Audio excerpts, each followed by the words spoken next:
Hello everyone, my name is Willow Huffman, and today I'm going to be sharing my success tips for beginning educators in elementary education. And I'm also going to be aligning all of my success tips with prominent theorists. How I was able to understand most of this and get the help I needed for this presentation was through my two research papers, the 32 hours for the papers, so 16 hours each, because I took 2 days for each of the papers, observations in the classrooms that I've been in, interviews with my CT and other teachers, and my on-site supervisor, and researching theories. So most of my research I got from interviews with my CT and other teachers and my supervisor. They helped me understand a lot about what I need to do for to become an educator and the stuff I need to look for getting an educator. The topics of discussion for today are relationships, collaboration, classroom management, behavior, motivation, engagement, and assessment. These tips were chosen based on my observations and the guidance of my teachers and on-site supervisor. They stressed upon that I need to understand, especially the top three for a beginning educator, and I need to work hard to try to understand and tie them in with my classrooms and with future educators. For the first one, I'm going to be talking about relationships and collaboration. I'm going to explore how professional growth, mentorship, teamwork, and support contribute to a positive collaborative learning environment. And I'm also going to align it with the Abraham Maslow relationships and collaboration are integral to Maslow's theory. Professional growth can lead to building positive relationships with colleagues, mentors, and supervisors, and provide valuable opportunities for development for future educators. And for future educators can work with more experienced educators, and those experienced educators can offer guidance and share best practices and provide feedback. And that helps educators improve their teaching skills and help them over the years. Mentorship, collaborating with experienced educators can lead to mentorship opportunities. Having a mentor is incredibly beneficial for new teachers, as it provides a source of support, advice, and someone to turn to when facing challenges in the classroom. So it is very important to build that relationship with your team, which leads to teamwork. Teamwork is very, very important and talked about a lot through all my observations. And it is an effective collaboration among educators, and it can lead to better outcomes for students. So teachers often need to work together to design curriculum, address student needs, and plan school-wide initiatives. It is, like I said, very important topic talked about through when I was trying to get a better insight on relationships and collaboration, is that you need to have teamwork with your teachers in your group and the school, so you can start off good for a beginning educator. Understanding students and parent and community engagement.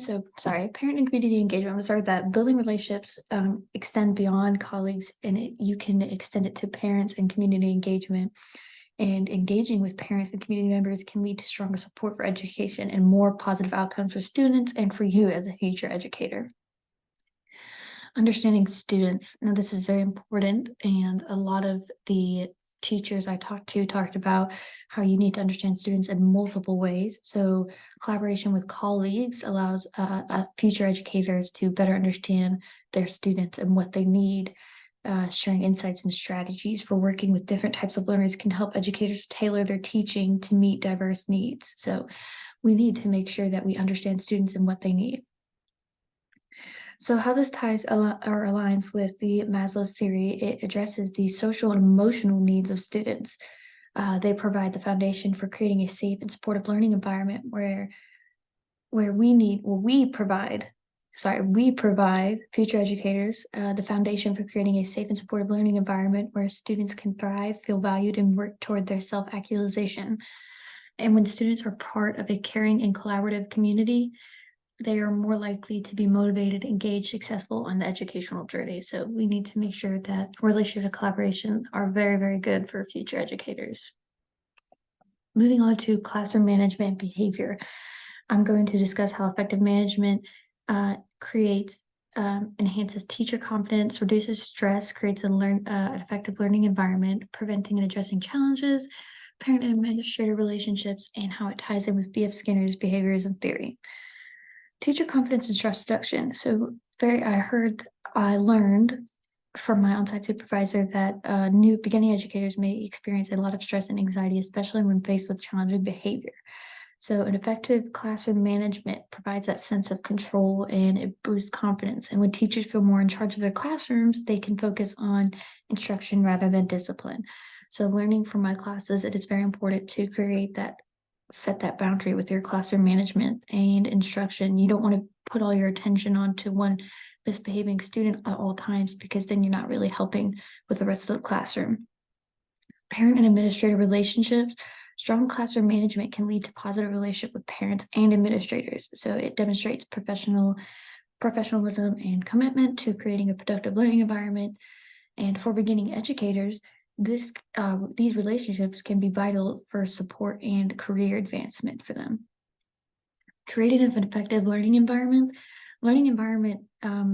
Effective classroom management sets the stage for an environment where learning can thrive. So when students know what to expect, they feel safe and respected, and they're more likely to engage in the learning process. This is especially crucial for beginners who are still developing their teaching skills. Next, I did talk about parent. Now I'm going to be talking about how this ties in. Oh, wait, sorry. I didn't address how it prevents and addressing challenges. So new educators often encounter various classroom challenges, such as student behavior, disruptions, and conflicts in the classroom.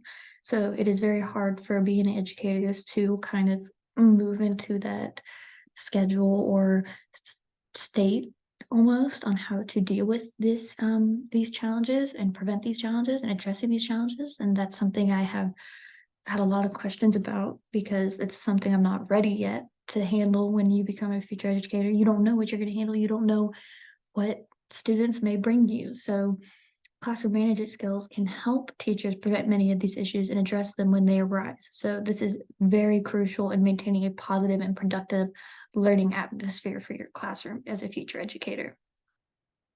How this ties into B.F. Skinner's behaviorism theory. So it emphasizes the use of positive and negative reinforcement to shape and control student behavior. He introduced concepts like operant conditioning and the use of rewards and punishments to encourage desired behaviors. So if you have the dojo points, or if you have the treasure box or the candy box, all of this can help increase positive behavior in the classroom, because you're giving positive reinforcement. Next, I will be talking about motivation and engagement in the classroom. And this slide includes positive classroom environment, improved behavior, effective classroom management, student well-being, and how it ties into Albert Bandura's social cognitive theory. The positive classroom environment, positive classroom environment, a motivated and engaged classroom fosters a positive and welcoming environment for students. So students are excited to come to class and teachers are enthusiastic about teaching. This positive atmosphere can lead to better relationships and more enjoyable teaching experience for beginning educators. Improved behavior helps with engaging students who are helps.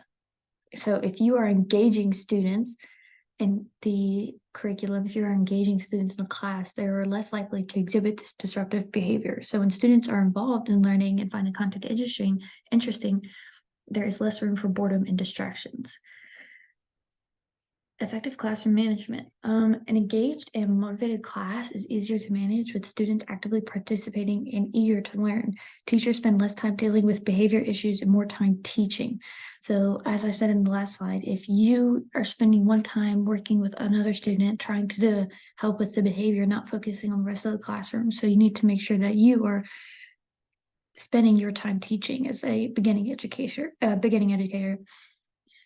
Student well-being. Engaging and motivating students contributes to their overall well-being. Students who feel valued and enthusiastic about learning are more likely to have positive mental health and self-esteem. So we need to make sure as beginning educators that we always look for our students' well-being, and we do, and we help them with, and we help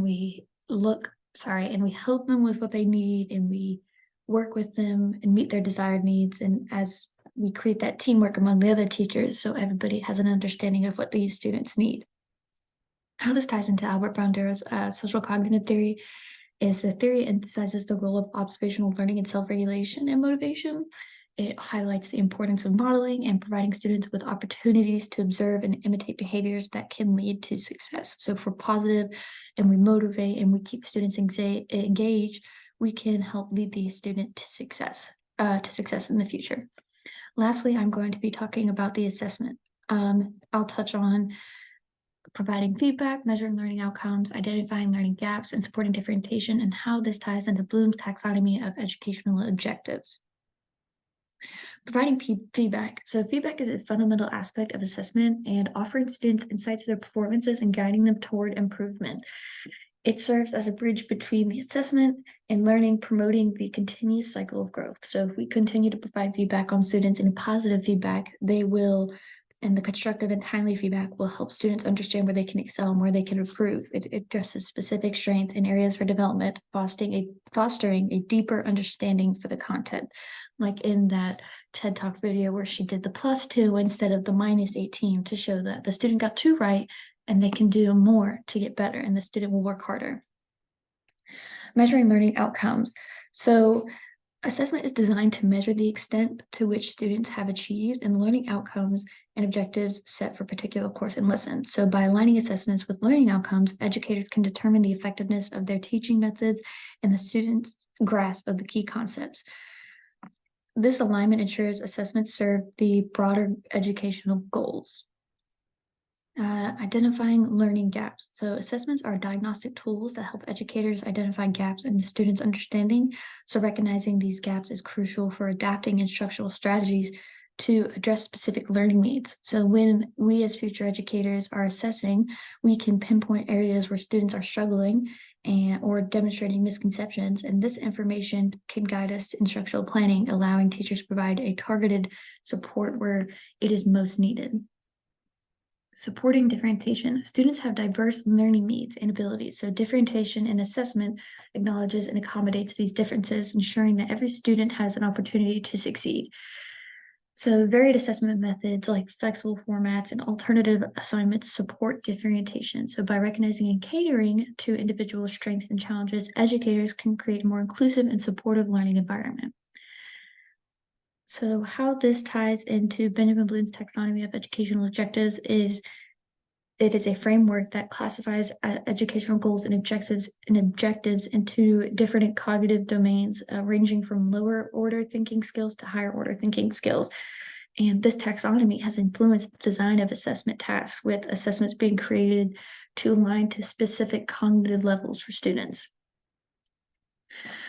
Thank you for listening to my 4 success tips for future educators, and I hope everyone learns something from this as they're pursuing their education career. Thank you.